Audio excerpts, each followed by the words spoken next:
What can I say about Parasoul? She has one of the best move kits in the entire game, due to the amount of things it can do. Increase critical, stun options, armor break, buff removal, and tier spamming, but the bread and butter, the very core that makes her as meta-centric as she currently is her two taunts, Bellamon and Egret Call.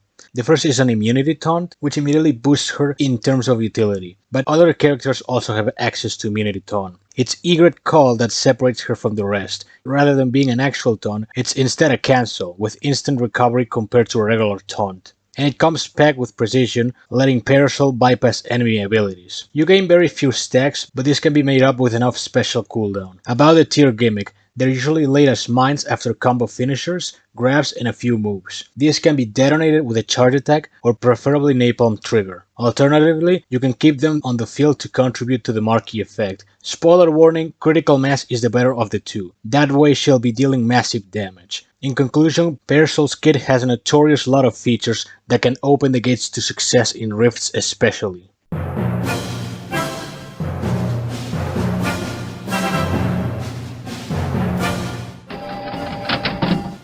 Sheltered breaks the trend of mediocre to average bronzes. Not only is she a decent sweeper on her own, but she also functions as a support for those variants that can use extra crit rate. More often than not, it's preferred to invest that stat for a variant as much as possible, instead of having a few shelters in the back. But her contribution for someone like Treshik, for example, will be considerable. I highly advise new and early game players to invest her as soon as you get one, which thanks to Eggplants, it should be pretty quick.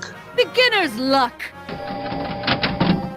Heavy Rain is like Neuromancer, but you actually get to play the game. Capable of gaining 15% meter of critical, she'll be able to have a full tier 3 blockbuster ready in no time. She will require a lot of investment to compensate for her low attack, as well as good tier management to keep the bonus crit damage. But proper knowledge, the correct support carries, and smart usage of her kit will lead her to do really good on Rifts. Basic tactics. Shadow Ops is exclusively used for Rift battles, as a proficient user of Curse. You need good control of the opponent so they remain nearby the tiers in order to keep them cursed, but effectively doing so will grant you excellent buff control for as long as you make good tier management. The one weakness she has is, much like Heavy Rain, her low base attack, but she will do great despite this weakness for solo and occasionally double notes. Get it up, Krieg! No Egrets is a great control variant, disabling blockbusters, special moves, and tag-ins with a single critical. Their duration is short, lasting about 4 seconds only, but thankfully with a well-invested crit rate, she can overcome this. The moment these buffs expire, she'll be able to immediately reapply them. It's more useful for prize fights rather than rifts, since aside from meter control, it ends up being a lackluster ability. She can do fine, but just meter control can only get you so far. Where are my damn egrets? Ivy League runs a similar path to that of No Egrets, but instead of having spread control over all of the opponent's tools, she exclusively targets blockbusters through Slow and Wither. She packs both of these to deplete as much as possible the opponent's blockbusters.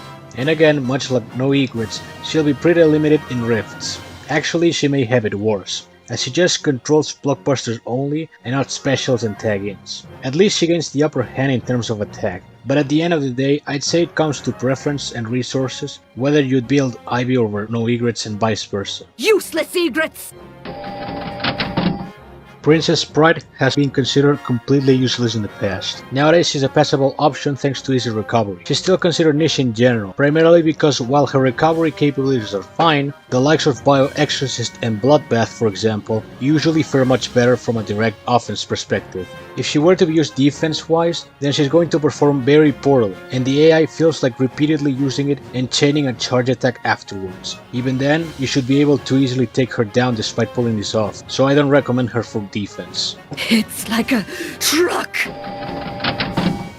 Regally Blonde would be the Parasoul most suited to a defensive position, and unfortunately not very good. It's not a bad ability in theory, due to depleting meter after a blockbuster use. It would force a more conservative style of gameplay. The problem with this is that with enough meter gain or haste, it only becomes a minuscule annoyance. She can also be used for offense, as she can disable blockbusters, specials, and tag-ins. But it feels like a watered down version of No Egrets. For that, you're far better off using that silver instead. I let you win! At last we reach the final elemental exclusion, and I'm happy to say that Starcrust is pretty good. She can stun opponents with a well-timed block, instantly leading to a free hit. Additionally, blockbusters will hit twice as hard against stunned enemies. Now she may be a turn-off for some, given it relies heavily on AI behavior and getting lucky with the 50% odds, but thankfully you can just run Egret dive and go to town. So if you get lucky to pull one, she's gonna be a good investment and a good flex. I am embarrassed facing you. Shocked and embarrassed.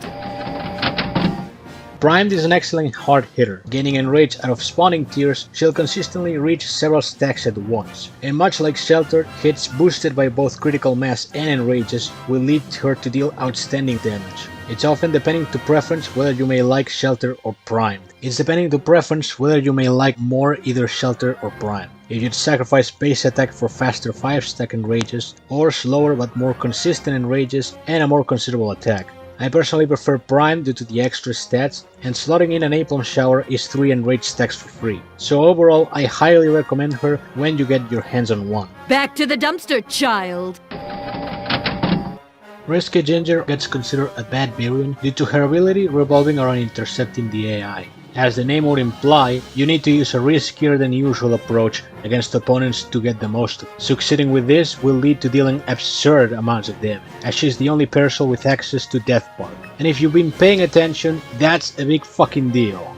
And she's an excellent endgame variant for those willing to learn her gimmick.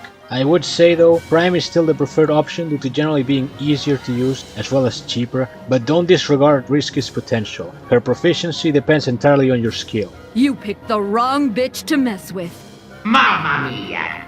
Nothing can describe how impactful Somersault is to Skullgirls mobile. Hands down, she's the best variant in the game. Parasoul already has buff removal slotted in her set with Canopy Bounce, but to have it on a consistent rate through tiers and with added chip damage, you receive an outstanding match dominator. Picture some of the most difficult nodes in Rift battles, and Salt will be able to defeat it. Now consider her amazing ability and couple it with Parasoul's also amazing set, and it's an illegal combination that surpasses anything there is available.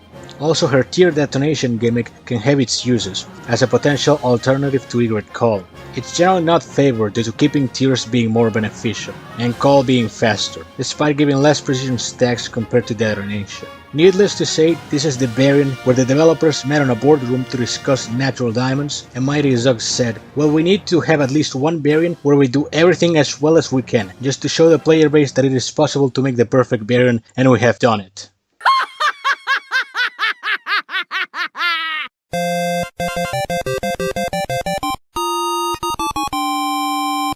So High Ruler just came out, and people have already been getting her. I still say it's a bit early to make a full opinion quite yet, but due to now having thoughts based on player feedback, a quick review can be done. Still, do take this with a grain of salt. Right off the bat, the greatest selling point of High Ruler is having access to both Hex and Curse at once, making her an instant counter for the vast majority of Rift nodes. Final Fight Blue Screen being an example. She also can disable blockbusters and tag-ins while opponents are nearby tiers, adding extra coverage and control. Her downside may be having the same low base attack as Princess Pride, making it more difficult to use on triple nodes and relegating her to singles and doubles. But truth be told, considering the abundance of node spec in Blue Screen and Immortal Fiber, and how she has the most optimal tools for them, it's safe to say that High Ruler is bound to be an excellent asset for Rift offense. Let's see you in action, you little bitch!